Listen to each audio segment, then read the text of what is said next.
When you purchase a life annuity, all you're really doing is you're transferring the risk from yourself to the insurance company. You would have this fear that you're going to outlive your capital. And therefore, you would rather be in a product that gives you a guaranteed income for your life. So on death, the income stops. There are guaranteed terms that you can add to the life annuity. There's escalations you can add to the life annuity. You can add a second annuitant like a spouse to a life annuity.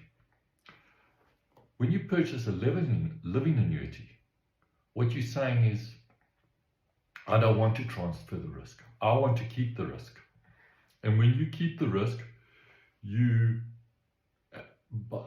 with your capital, you buy into a living annuity. That capital gets allocated to investment portfolios, and depending on the growth of those investment portfolios will determine if you outlive the capital. So what would normally happen is you would have to take less income than you would get from a life annuity, because you've got to be sure that the income you're taking doesn't deplete your capital, exhaust your capital too quickly.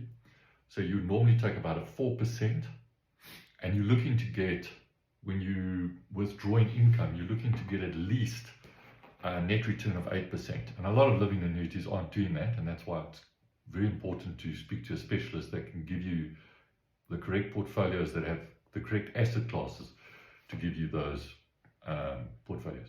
So my first recommendation is always life annuities. And if the client doesn't like the idea that their beneficiaries, their children, will not get capital from their product, then we go and have a look at the living annuity. On living annuities, we always sell multiple living annuities, because that gives the client the option of going into life annuities later, and he doesn't have to take if he's got one living annuity, he doesn't have to take the full living annuity and transfer it to life annuity. And we always take, on the living annuity side, we always take income from an income fund. So if there was R1 million in the living annuity, we'd allocate about 15% towards income,